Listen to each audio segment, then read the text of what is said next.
Dave here. How are you? Today is the 26th of April 2020. I'm smiling a bit because I nearly started the show without the sound turned on. I'm hoping it's coming through clean.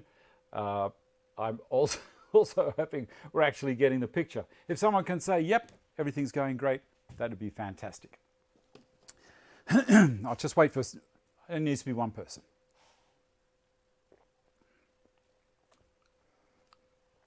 I don't know what the delay is, just hoping it's coming through. I'm going to kick on anyway. Good evening, John, Scott, John Lafferty, John Wheat, all good. Thanks, Mike. How are you? All right, so today on the show, I've started watching what's coming up in the Facebook Dave Stanton live stream Facebook page. And there's a couple of things, people are asking questions, so it's topical. I thought, well, why not? Stephen Wallbank has asked about different types of saw blades that he can use in his Festool Tracksaw that may not be the standard brand. It can be a generic brand. So I've got a catalogue here from another company, and I've got the blades laid out ready to talk through. So it might be good. So also we've got Andrew's picnic table. Now this is very, very cute. I'll throw that up a little bit later on. This is a viewer project. Test run with the jointer fence on the wooden hand plane, and I've been waiting for this. I've done a little bit of testing, I've got to be honest, but it's come up really nice. I'm very happy with it. I've done a little bit of tuning. You may know that I've actually put this over the jointer, my big machine, to square it up so it's sweet. Clean drum sander belts. Is it worth your time? I didn't advertise that I'd be talking about this, but if I get time, I'll have a bit of a chat as well. The TSO Parallel Guides new swing stop, which is very, very nice. I've been using the Parallel Guides since. I didn't normally use them much. I normally use the table saw, but I thought, look, I've got these things. I'm going to give them a run. Pardon me. And I went through all of these new units that I built for Vicky. So I've cut up around about 15 sheets of ply, totally with the Parallel Guides and the GRS16, and I was thinking, why did I wait till now? Why didn't I do this earlier? All right, pardon me again. All right, what else have we got here? Everything's coming through. Fix It Fingers, g'day, how are you? Watching this so I don't think about the bug bad here in Southeast Michigan. Thank you very much for mentioning that we don't talk about that virus that's happening at the moment. If we do talk about it, we just refer to it as the bug. Now also, one of the other things I've noticed is that, I'm just reading down the side here as well, or down that side as far as you're looking at it.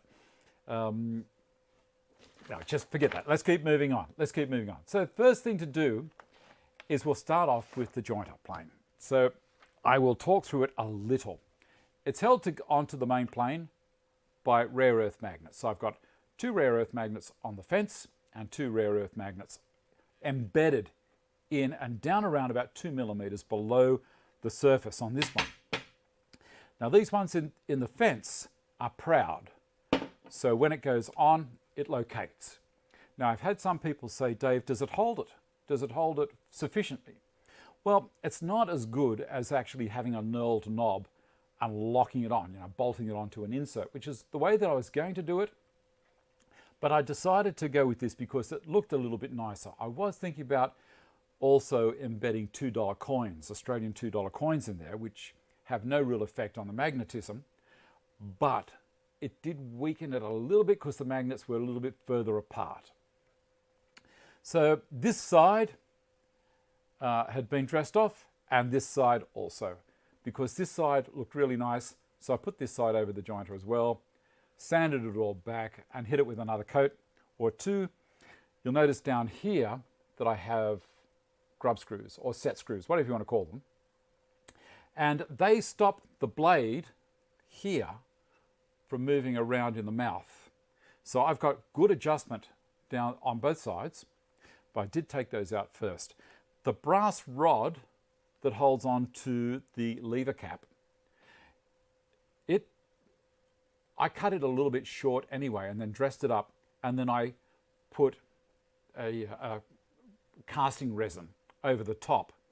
So there was no risk when I ran this over the jointer that I was going to hit the brass. I was only cleaning up the surface of the resin.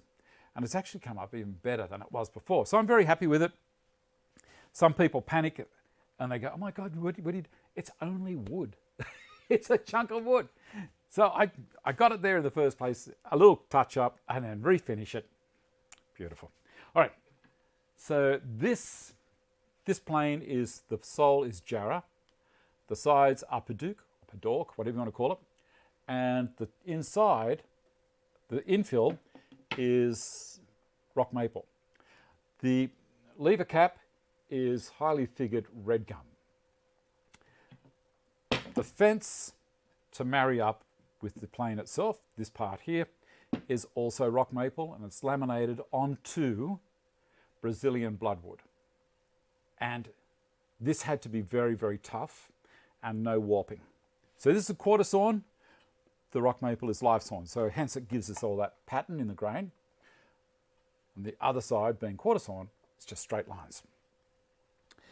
All right, I will put this on and then I'll do a quick read and see how it just locks on, stays there. Move it around here a little bit. Do you like it? I think it's nice. I'm going to do a quick read. Her 3 relatives working 16-hour shifts in hospital. Wow, that plane is too pretty. Cheers, Bob. I'll make another one.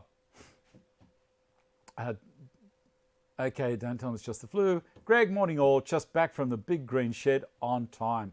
Almost. Okay, Greg. Scott, so Dave, M and Wally, all right, leave you guys go. Ian, Eason, good evening all. I'm going to switch the cameras over. I've got no idea how many people are watching or if anyone's doing thumbs up or anything like that. I'm relying on you guys just to run everything in the background for me. Let me see if I can get down to this one here. All right. Idle Hands, workshop evening from the Florida Panhandle. G'day, Idle Hands. Maybe a great idea. Andy, hi. G'day, Andy. Hi from Plymouth. All right. So here we go. We've got the plane set up as it's going to be going through. Now, I will hold the plane like this. So I'm going to hold fingers around the horn that's on it and then pushing in. So I'm going to start back here and I'm going to be pushing against the fence. So I'm going to lift the plane up off its comfortable position.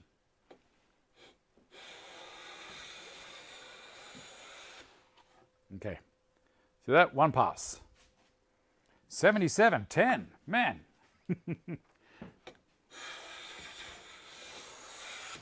Two.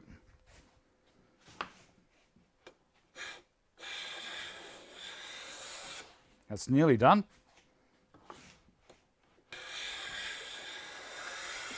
That's it. Do you like that one?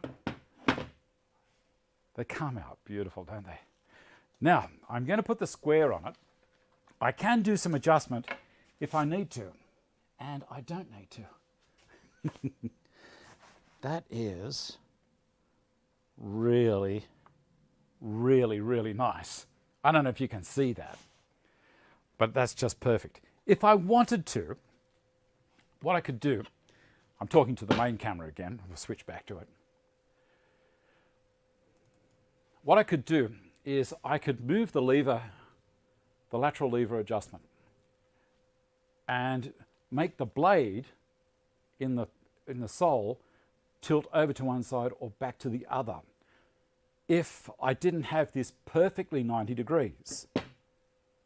Now, why do I need it perfectly 90 degrees? Well, the thing is, if I joint another board and put it on there, I want the face to be dead flat. I don't want this to be this way and then this one to lean back, if you get what I mean.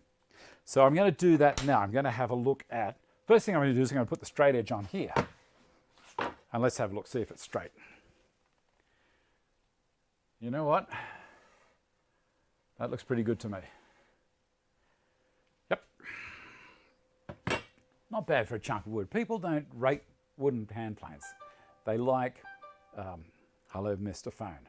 They like steel planes, and I love steel planes as well. But there's something a little bit more organic about these guys. And the fact that I made it Gives me a smile every time I pick it up and use it. I think, oh, I'm a bit chuffed with myself. Ha. Do you get like that with projects? Do you do something you think, that's not half bad? I guess that's half the reason we do it. Good morning. You like that, Nick? G'day, Paul. 70 watching. G'day, 76, 24th. Wow. Did you light up the dawn from your lawn? No, I'm sorry I did not. Here at last. G'day, Stephen. 80 now, Greg. Wow. Russell, John, I hope that's not your blood pressure. Stephen, Dave Spanton's bespoke planes. Well, there you go. Reading through, just flipboard, compensate for inaccuracy. You could do that, but what if you wanted to book match? You can't flip the board if it's book matched. So hence, trying to keep it at 90 degrees or as accurate as possible is possibly a better way to go. Now I'm going to take that off. And I've got another board here that's a real wily one. That's a chunk of the cedar I was using on my mum's dressing table. Now this one, I haven't got the face dressed. Let me see if I've got an edge here that I can... Oh, that's just... That's a stinker. I'm not going to show you that one. The face isn't dressed at all. I've got another one here. This is a bit of Syrian cedar. Now, the edge on this is really rough. Now, I'm going to leave it there for a second because I've noticed if I move things around, everything starts to pixelate. All right, now I'm going to pop it back down here, move some dogs. Let me see, about there. And move the other dog up. Like so. Clamp on there. And this little guy down the end. Beautiful. This, I'm going to attack this just by going straight without using the fence to start, because this has got a hump.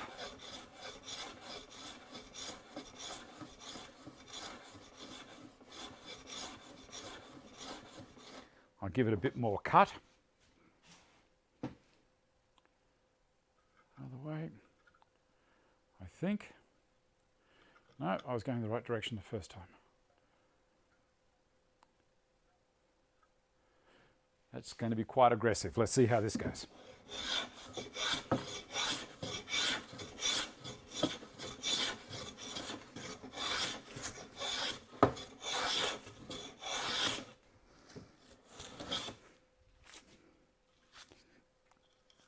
Told you.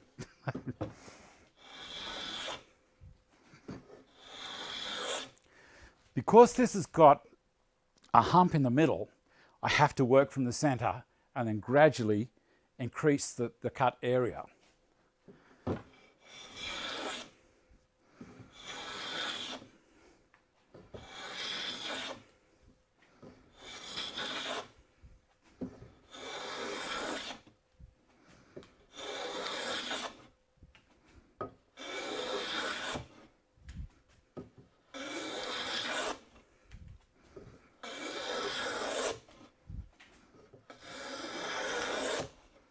You want to watch from the end?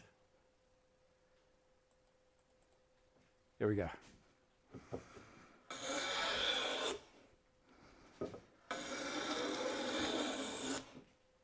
Sorry.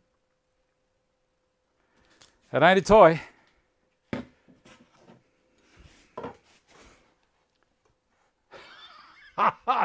That's magic. Magic, magic, magic. Give me a second. I'm going to put the fence on now. Beautiful. Here we go.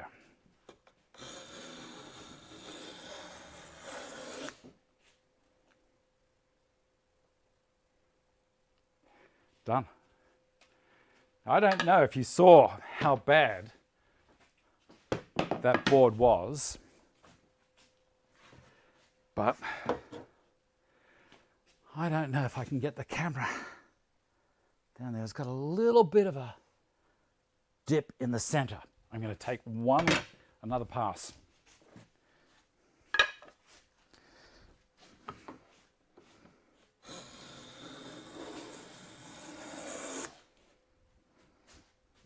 One more.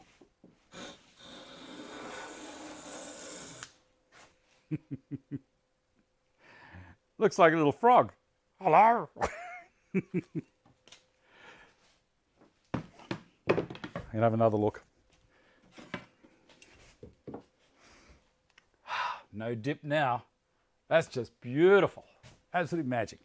I'll go to the main camera again. You might be able to see it. It's just absolutely glorious. And now, here's the big test. I'm going to put this on top. And you guys are seeing it before I can see it.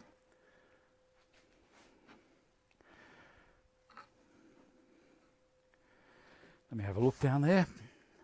I'm going to switch cameras so you can see. And where's my straight edge? Reaching over to get it. Okay, you ready? We're going in. In. Can you see any light? Let's do a test. I'll throw the light on behind it. I've got a light here. It's very, very satisfying when this can happen. Let's see. There's the light. Putting that up behind. That's pretty consistent down the bottom. See that? So if I push that in against there,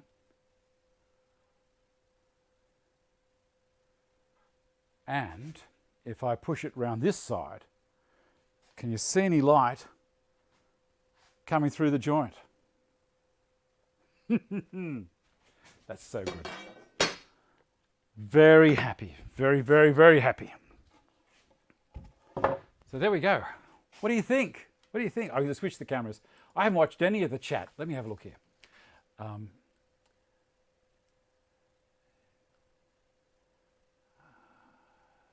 Nice girls, you like that? I could swallow the Coffs Harbour big banana. How's that? Making tiny rolls of toilet paper. I didn't even think about it. Okay, yep, you can just open butterfly and flip the two pieces lengthwise and widthwise. Try it without. Yes, is that a Cis light? Yes, it is. It's the first model. What brand is the straight edge? It's my Veritas straight edge. Let me see. It's an aluminium Veritas straight edge. This is the 30-inch or 36-inch, I think it is, something like that. Veritas Innovation and Tools, made in, I almost said China, but it's Canada. It started with a C. Hope Vic Tesla's not watching because he'd get upset. Okay, beautiful plane, amazing. Was just getting into bed and YouTube said you were going live. Hope you and your viewers keeping well. Going to listen as I go to sleep. So don't be shouting. Okay, Lenny. They're cute, aren't they? They look like those springs that are in a drill press handle. You know, the ones that make it retract back up again. All right, that's the first thing. And it's 20 past. This is going well, going well. I'll have a drink. So as I say, it's not a toy. It's a very, very, very attractive looking tool. What's the next thing we do? How about we have a look at the thing that Andrew sent in. Now, Andrew, you might be there watching, working on garden tools and listening to the stream. Hope all is well with everyone. It is here, Peter. I hope it's all good with you. All right, here we go. Let me have a look. So I'm going to throw this photo up first. Now, Andrew's made a park bench and like a picnic table. You know, how cool is that? Wouldn't you like that in your garden? It's really, really nice. I'm going to read a little bit about it. Hi, Dave. Thought I would show you this little item I made during lockdown for my daughter. It's a little picnic for wildlife. How good is that? Did any of you twig that it was only around about 4 inches by 7 inches and 3 inches high? So he said, a little picnic table for wildlife I made from some oak scraps. It measures 4 by 7 and 3 inches high. I hope you enjoy it. I posted on my Facebook page and got 23 orders. Look at this. There it is out in the garden. Bit of seed on the top waiting for the squirrels or the birds to come in. And if it was in Australia, the cockatoos would come in, they'd eat the seed, then they would eat the table. They're destructive buggers. I think that's brilliant. What do you reckon, guys? So a round of applause for Andrew. Brilliant. If you've got projects like that, send them in to me. Down the bottom, yeah, I know the dog holes gave it away. I could have done that, fixed it up in Photoshop, but I decided just leave it. Down the bottom in the description box, there's links and my email address, all that kind of stuff. If you've got stuff that you're doing at the moment in lockdown, or if you just do it for a living, I don't care, send it in to me. So we've got that done, test run with that. The next thing is Cmt Alternate Blades. Now, what I'll do is I'm going to put some saw blades, I've got them on a piece of plywood here, so you can have a look at them from above. What do you think? Now, while I'm doing this, you won't be able to see the chat in the side, I don't think. I think it's just going to go straight to the image. There it is. And I'll move it this way towards the telephone. All right. Now going through here, I'm just going to talk about what we've got. G'day Matthew, how are you? This is a Festool Rip Blade. So this is what's called the Panther. And this is the one that I use anytime I'm going to rip. This is the blade that I use. I'm going to go through the basic Festool blades first, then we'll talk about the alternate ones. This guy here is the one that lives in the saw most of the time because I do a lot of panel work with the Tracksaw. It's very rare that I'll use their lesser toothed coarse one. This is a 48 tooth, and these are all 2.2 millimeters, 160 millimeters diameter, 20 millimeter bore, and as I say, 2.2 millimeter kerf. It's not the thickness of the blade, that's the thickness of the cut, because the teeth are normally offset, and hence that's how it goes. This one here, again, you'll see that there's a color coding on these. Yellow and green is wood, yellow and green, wood, green and blue, aluminium blade. There's a couple of other blades that they've got as well that I'm not sure on the color codes because I don't own them. They've got a laminate blade, and they've also got one, I think, that'll do ferrous metals. Then we skip out of that. That's for the TS 55. Okay, it's for this guy. All right, this is the Tracksaw. Now they've also got, this is the Hkc. So this will not turn as fast as that. This is more of a construction, go between, jack of all trades, does everything. It does, it will run on the track. It runs on one battery. You notice my other one's got 2 batteries in it. That will turn at full speed, just the same as the corded model. This one won't turn at full speed. I think this is 3,000 RPM maximum. And this one, if I have 1 battery in it, it will turn at 3,000 RPM maximum as well. 2 batteries, it'll go up to full speed, which I think is around 5,400. Now, why is that of any consequence? You get a cleaner cut. In my early days, I used my little DeWalt cordless saw, made a little bit of a track saw out of it, and it kind of got me by. But the cuts, because the speed of that little old, that's a very old saw, it's up there on the wall, the speed wasn't there, so it couldn't deliver a clean cut. It's like when you're drilling a hole, pardon me, drilling a hole into melamine or a veneered finish, the faster you can get that speed up, the cleaner the entry is going to be. So with my Pro Tool, which is basically the Festool, but the other version for industry, same machines, different color, it turns at 3,900 RPM, which is fantastic. And it's got a 4-speed gearbox, and it goes down really low. Plenty of torque, all that kind of stuff. Anyway, then we jump into the Hkc blades. Now these are 1.8 millimeter kerf. So this much thinner metal, less load to remove because that machine has only got one battery. So there we go. Now we're going to go into the CMT blades. Here's a CMT blade here, 160 millimeter diameter, 20 millimeter bore.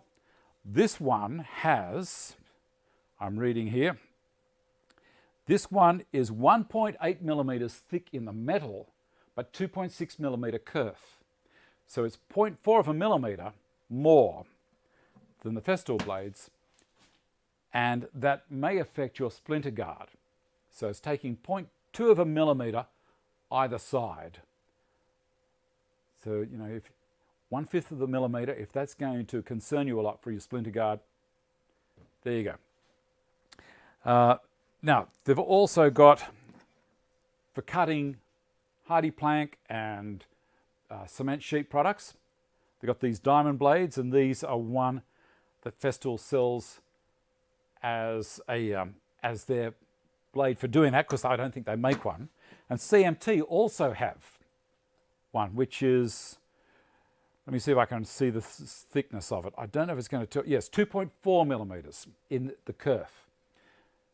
So with compressed sheet and things like that, it's not going to be as much of an issue. It's, it's only 0.1 of a millimeter. It's neither here nor there. These things, if you're going to do any hardy plank or compressed sheet, don't. I'm not saying don't do it. Don't go more than 9 millimeters deep in a pass. Set your tracksaw up to 9 millimeters cut, and everything will be great. If you go deeper, you're going to run the risk of burning the blade, and it's not going to last anywhere near the time. Now, this one that I've got has lasted me a heap of time. It's done a lot of work. All right, now over to the catalogue. And there's a whole heap of things in here for CMT blades. And this is all this is the CMT catalogue. It's about 3 years old. If you can get a hold of one of these, even if you just write to CMT, they might send one to you. They're in Italy. They're probably all sitting around now with not much to do because they're all inside. Anyway, they have 4 different types. Let's switch over the cameras again, back to the front. There we go. I'm wearing my close-up specs to the readers, so some people, they might say that they're like the bottom of the glasses. They're not that bad, really. They're only 3s. Contractor, which is good. ITK Plus is better. Industrial Extreme, best. Orange Chrome is the superior. And they go through why and what type of carbide they've got. Now, that's a very interesting thing. I didn't realize until I was reading this last night. So the Contractor's got specially formulated construction grade carbide, which provides a longer cutting life and great resistance to impact. Now, the thing is, they're not going to start off by saying the Contractor one has got the poorest grade of carbide that we do. That's what they're really saying, but they're dressing it up to sound like it's great. You know, like if you go and buy, in the old days we used to be able to buy Holdens, EH Holden, I had an EH Holden, and you had a Standard and the Premier. So the Standard didn't have leather seats, the Premier had all the trims. I think Ford had gear. It's the same kind of thing with Holden selling standard model Holdens. They're not going to say, this is the crappy one. They're not going to say it. They're going to say, how nice is this? It's got Electroglide, blah, blah, blah, blah, all that kind of stuff. Got nice tyres, they've got rubber on the wheels, it's got a steering wheel. They're going to point out the good factors. So that's what they're doing here. So I'll keep on going with the carbide. Okay, who's late? Ron Thornton, you bad boy. Might need to save up the 120 if you recommend it for the 120. We're talking about the CapEx 120. It's a nice machine. I've used it. I've had it for years. I love it. I used it a lot. Okay, the ITK Plus, if you're not interested in this, that's fine. But as I say, this was a topic during the week that Stephen brought up. So then we've got high density carbide. So they tell you the difference. New process, Center HIP, high temperature, 1025 degrees Celsius, and high pressure 105 bar creates a porosity-free and high density carbide which provides a longer cutting life than traditional carbide. So they're not going to rubbish the previous model either. All right, then we go up to the industrial extreme. Industrial chromium micrograin carbide. Now, Stephen, you should know all about this stuff. Special formulated chromium micrograin carbide which stays sharper longer by reducing cutting edge abrasion, improving cut quality and tool life. Wow, if you stop there, if they didn't have the best of all, you'd think, wow, I've got to get that one. So now we're going to move on to the next one. Orange chrome, the superior. So the carbide is, I think it's exactly, hold on, it goes a little bit further. Cutting teeth are made from a specially formulated chromium micrograin carbide which stays sharper. It's the same thing. They've just added a couple of words in at the beginning to make it sound a little bit more swish. Anyway, so there we go. That's the stuff that they have. Now, we can go through this and we can find a lot of the blades are going to be 300 or 250 millimeters. But if you get hold of one of these catalogs, you can go through and look, I found one here, 160 millimeters, 20 millimeter bore, 48 teeth, 2.2 millimeter kerf. And I'm going to read out, pardon me, I'm going to read out its code. So if you need to, Stephen, you can just look back through here and there you go. So it's 285.160.48H. I'm going to go down further, a few more pages. 160s I'm looking for. Here's one with a positive hook. And it's 20 mil bore, 160 diameter, 2.6 millimeter kerf. I think that's the one I just showed you down here. This one. Let me see what it says on the top. Is it 06H? Yes, it is. It's that blade there. So they say it's excellent for cross-cutting wood, cross-cut plywood, two-sided melamine. I wouldn't use it for two-sided melamine. I think they're telling pork pies there. You never can tell. All right, what's the next one? Keep on turning. I'm looking for 160s. Here's another one which is laminated for laminate and chipboard saw blades, 160 by 20, and it's a 2.2 millimeter kerf. Here you go, 281.160.40H, and they've got another one which has got a 2 after it. Now I don't know what that's for. Now this is basically a kind of a trapezoid style blade. It's got one tooth is flat across the top. The next tooth is got two shoulders on it, then flat. So it doesn't keep as much irritation up onto the sides of the surface of the laminate as you're going through. 160, 160, 160, 160. We're looking. Scoring blades, adjustable scoring blades. This is a non-ferrous metal, so this is for aluminium. They've got two here that are for the 20 millimeter bore and the 160, and one's a 40 tooth and the other one's a 56. Now my one here is a 52 tooth. The Festool one has got 52 teeth, so I suggest possibly you go to the 56. And it's got a negative 6 degree rake, and its code is 296.160.56H. Keeping on moving along, we've got one here for steel, and then we've got them for stainless steel. This is amazing.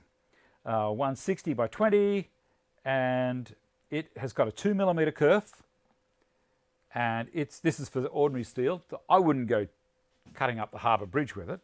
But it's 226.030.06H. And then we go down to the extreme, which is Cmt Carbide, whatever that is, CERMET. It is 1.8 millimeters kerf, and it's for stainless steel, as I say, 226.540.06H. Now they've got another one here that is designed beautifully for melamine. It's got a kind of a conical profile on the teeth. I'm madly looking for it. Looking. So it's shaped this way. Where are we? And I may have already said it. Yeah. It's probably in there already somewhere. But look, get a hold of the catalogue if you're interested. So that's just one company. I know that there are other companies do blades for the saws as well. So you don't have to be trapped in if you don't want to.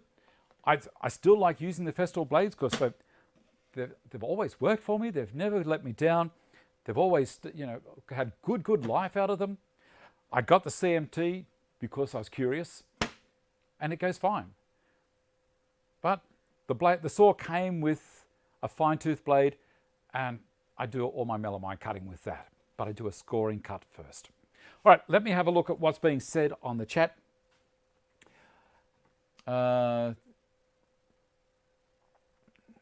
Andrew sent you some of my lockdown projects on Instagram.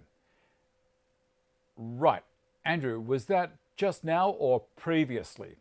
Because I made comment last week, I think it was, someone had sent me stuff, and because I've got Instagram and various emails and text and all that kind of stuff, sometimes I lose them. So if it's just today, I'll try and find it. But if you've sent it earlier, if you could send it to me via email, that'd be great.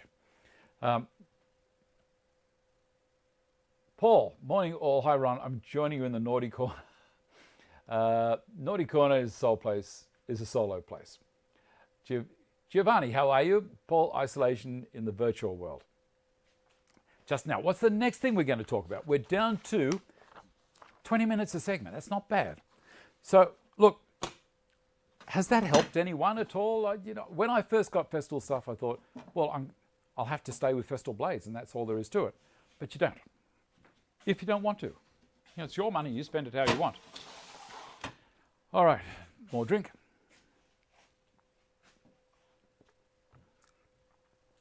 For people that are concerned or worried, not concerned, curious. People who are curious about how the ducklings are going, they're going great. Still 5 ducklings, and they're getting conditioned on. I'm feeding them seed and all sorts of things.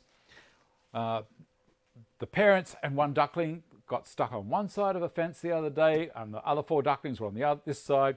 And like this, couldn't see each other. And so I came around the corner. The mother duck was going crazy for an hour or so. And I thought, what's going on? Went down the back. Thanks, Andrew. And I found the dilemma. And so I called them. And they all followed me down along the fence until they found a hole. And then all the little ducklings shot underneath. They were gone for a couple of days, and now they're all back. And I make a noise, they all come running because they like the seed. Russell, I think I was the one who sent you pictures that you can't find. Dressing table and desk. Yes. Thank you very much for that. Wayne, as usual, very informative.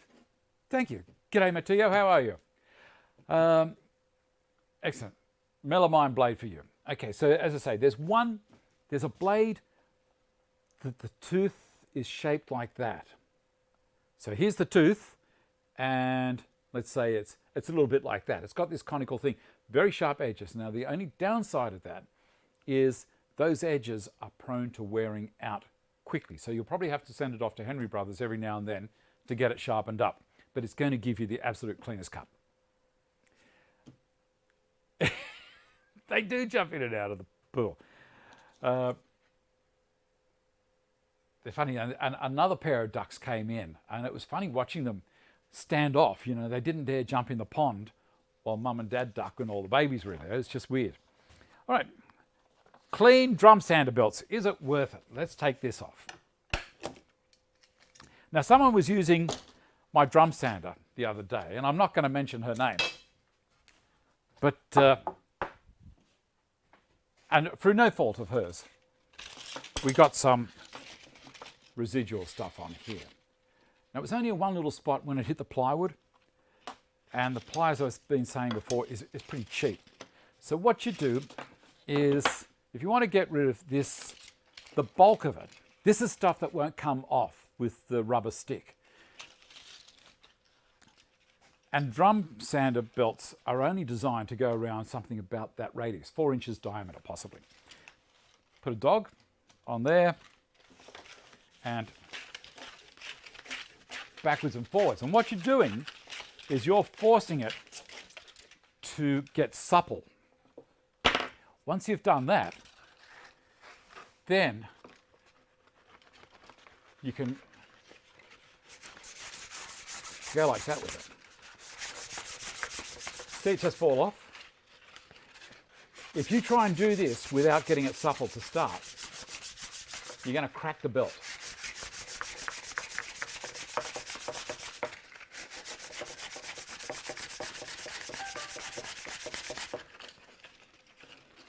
See all that that's coming off? That was covered. All this area here was covered. So that's one way of doing it. Also, if you want to, very dangerous. Oh, I see what you're saying, yeah. About the mystery lady. Anyway, I've got to be fair. I also have been known to do this now and then. So that's just a quick way to clean it up. It doesn't take long. Next thing, TSO parallel guides. Now, I spoke about the guides at the beginning of the show, and I want to tell you a couple of things about them. Basically, this is the 20-inch guide and with a track adapter. So a lot of people, and even on TSO's website, they tell you you've got to have a parallel guide or a GRS 16 to use these. You don't have to. I'll tell you now. I leave this on the 1400 track for doing crosscuts. And I've got these to hold on to the track anywhere along the track I want. These will end up having this, it's the same thickness right the way through. So it will sit on top of the sheet. Now this is the right-hand side. And that's a little bit, can get confusing. They've made them like this so that they can go on. I've got to make sure I get this right. So that they can go on the GRS 16. Now, if I have it, let me see, I've got to get this right, otherwise it's just not going to work. So I can have it on the GRS 16 as a reference with a sliding stop here, so I can set width, so I can do repetitive cuts, cross cut, or along if I wanted to. The other end, which has got the left hand, is this the left or a right? This is also another right hand. If I had the left hand model of this with one of these down the other end of the sheet, it's just so easy because they're sitting on top. They're not going to fall at all. This one is designed so that it's not going to fall as well. So right hand side, let me see if I can go to the Carl cam, might be better for this one.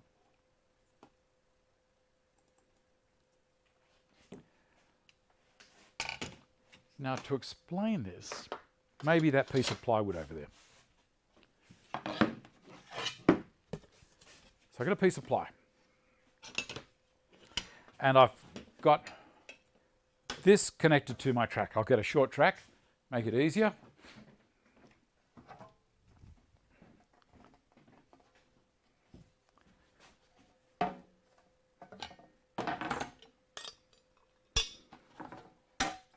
So we slide that on, hook that onto there, and lock it. Now, this is just, I did a video the other week about using this for guiding my router. And I basically put it down this end and had a jig on this end, going that direction using the back of the track. So this time we're going to have the saw running on this side of the track. Now, you put this on here with their little knobs.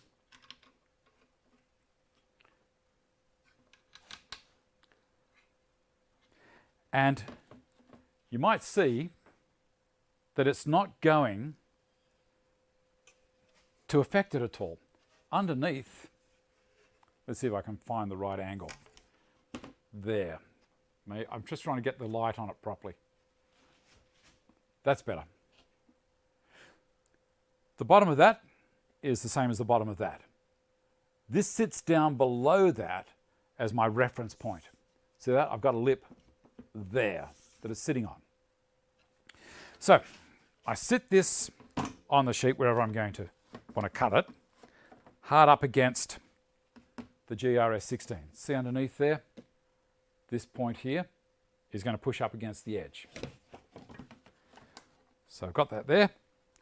Then the flip stop, we take down, tighten up. And now, repetitive all the time. It's push there and push there. Now for short stuff, that's going to be fine.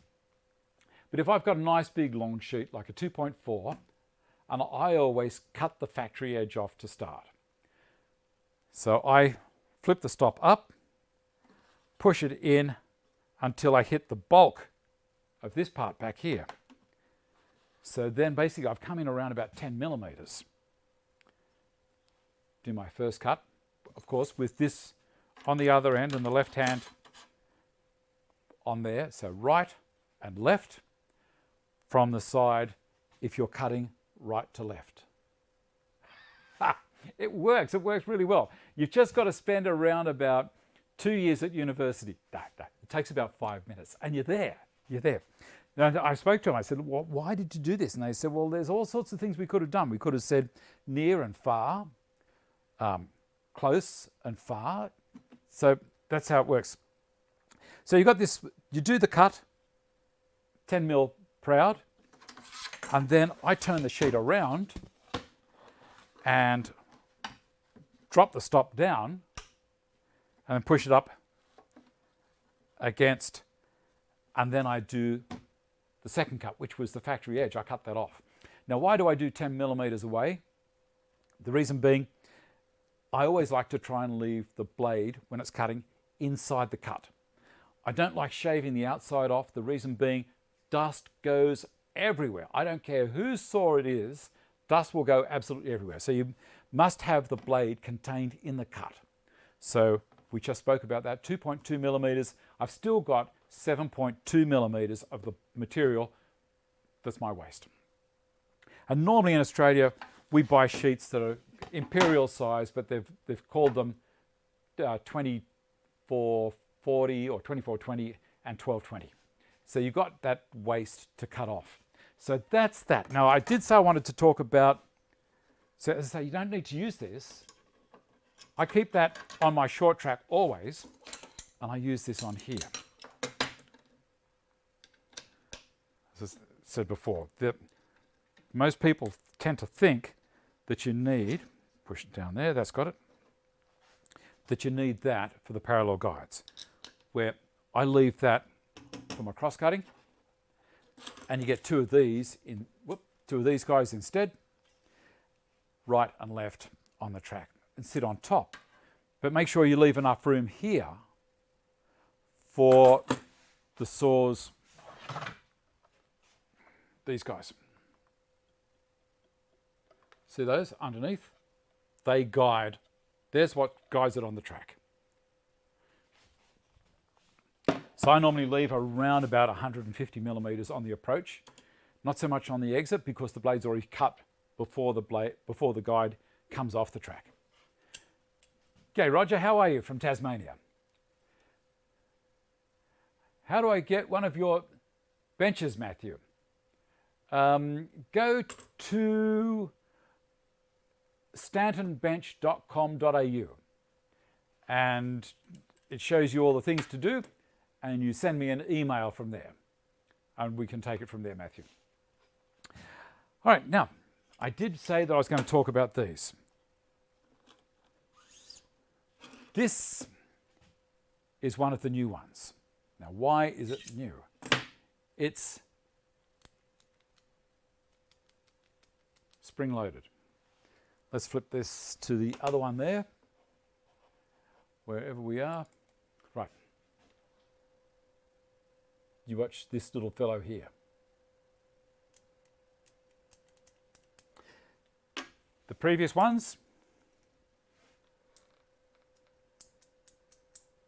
not spring-loaded.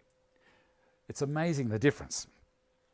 So when this one goes on now, it's just a matter of push it down, spin it around so it's in the right spot. It's one of the things when you're talking to other people. Now that's not tight.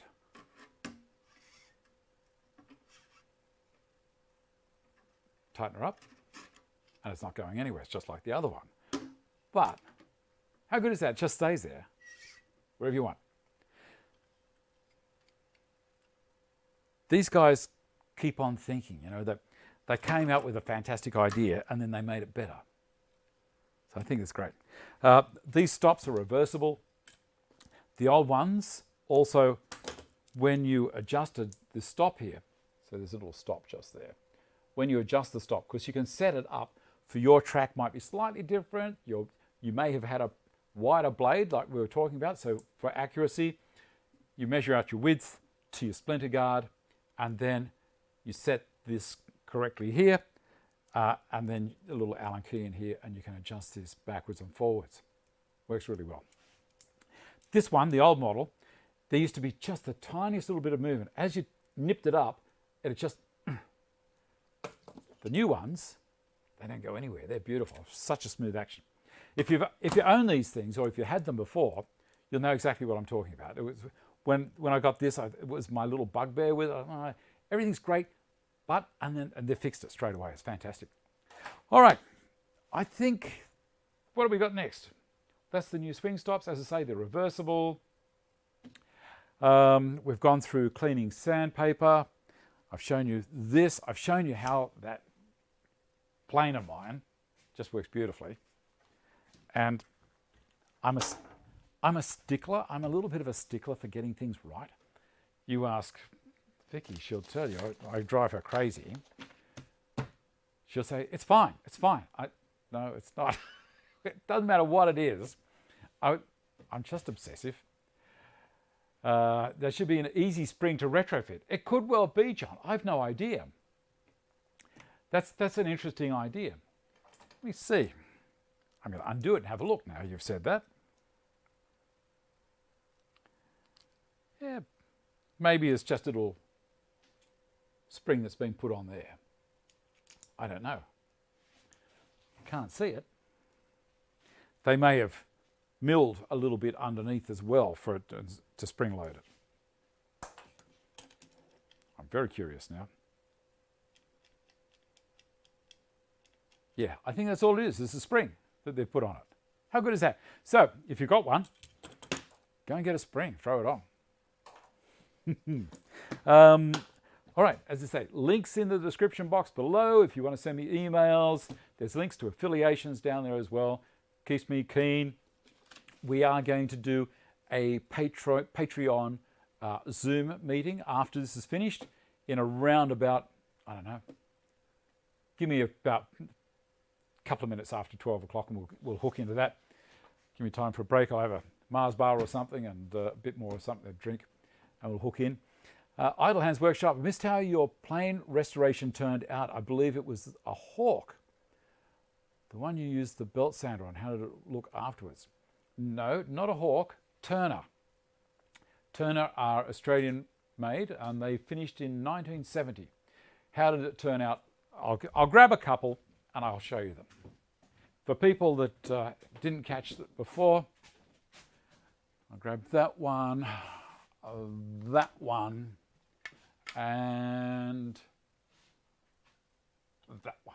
All right, so I've got three here.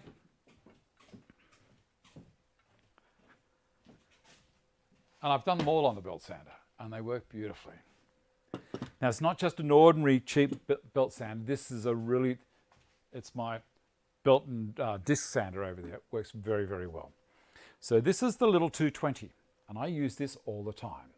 It's a little 220 block plane with the cellulose acetate handle, and that's how it came up after I put on the belt sander, and then I ran it over other grits and then put it over a diamond stone as well, and it's come up really, really nicely.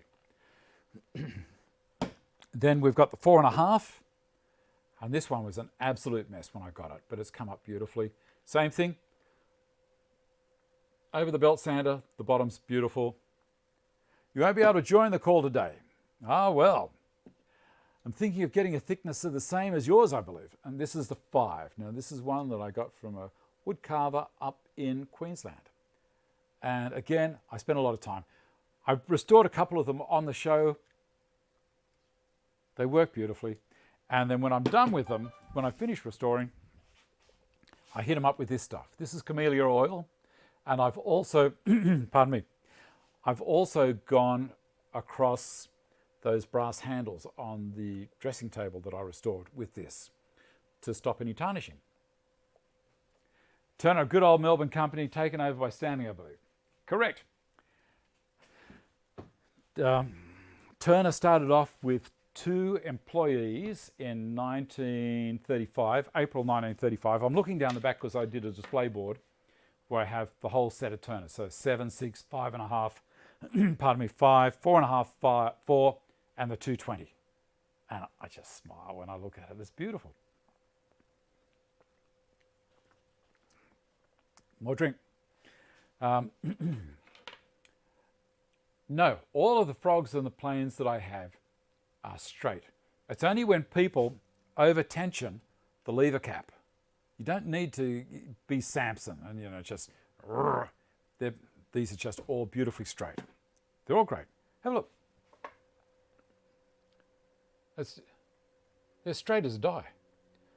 The lateral adjustment lever moves around a little bit because it's a moving part, but everything else in there is just magic. What else we got? I'm going to do a little bit of a read. Are there any problems with using carbide on softwood? Not really. You can use carbide on softwood. Look, carbide, I think there's a rule of a scale of sharpness and hardness. So there's the 2 things. So ordinary high-speed steel, you can get a sharper edge. The grain in the high-speed steel, I think, is 2 microns or something like that. It's some insanely very, very fine grain. The downside to that is that it's not as hard and won't resist wearing when you're using it on timber. So for softwoods, ideally, in an ideal world, use high-speed steel blades instead of carbide. But carbide lasts longer. You know, it's not going to get as sharp, but these things, well, none of my blades on my planes are carbide. How a lot of them get away with it is they coat the steel with tin. So if you go around and maybe you go into Robert Sorby's or you bought a packet of drill bits and they all look like they're gold plated, that's actually tin. Now there's a special name for it, and I'm sure everyone here will be able to remember the name. It's just escaped me for the moment. But basically tin has got a hardness of around 82 or 83, I think, where ordinary high-speed steel, I think the hardness is around 57. So the tin coating really helps. And I spoke to Chris Pouncey about it and said, why don't they just coat the part where it's going to be, you know, on the top of the blade? Why do they coat the whole? And he says, Dave, if you can work out a way of not just dipping the whole blade in the molten tin and pull it out, let me know. Okay, so there you go. That's the story. So I hope that's answered it for you, and I hope I've given you the right answer as well. They all turned out beautifully, absolutely beautiful. Lost Wits, you didn't have any problems with the aluminium frogs? No. Love those totes and knobs, they really pop. They look like they are brand new. Cobalt. Is it? I thought it was something nitride or nitrate. There's titanium. Titanium, nitrate or nitride. It's one or the other. You'll tell me, I'm sure. But tin is titanium nitrate or nitride. All right, everyone, I think that has gone 12 o'clock. Let's see if I can find this. And I am going to read out my patrons' names because they're wonderful people. So at a certain level, you get to have your name read out, and also you get a special mug that says, it's a lot of blatant advertising for me, to be honest. But anyway, here we go. So we got Johannes Mohr, John W., John Parra, Vincent Ngian, John Lafferty, Peter Woolworth, Brian Shaw, Brian Del Vecchio, Justin Bailey, Brett Guthrie, Hilton Bond, Mike Deam, and Tony Daniels. Thank you so much. Thank you so much to all of my patrons. But these guys get a special mention because that's part of the deal. Nitrate. It depends on the manufacturer, you think, Derek. There's a bit of a slippery eel there, buddy. I don't know if you're right or wrong. I'm going to have to look it up. All right, here we go. Thank you very much for watching. Look after yourselves. Be nice to each other. If you like what I'm doing, give me a thumbs up. Subscribe to the channel. And don't forget to ring the bell down there if you click the subscribe button.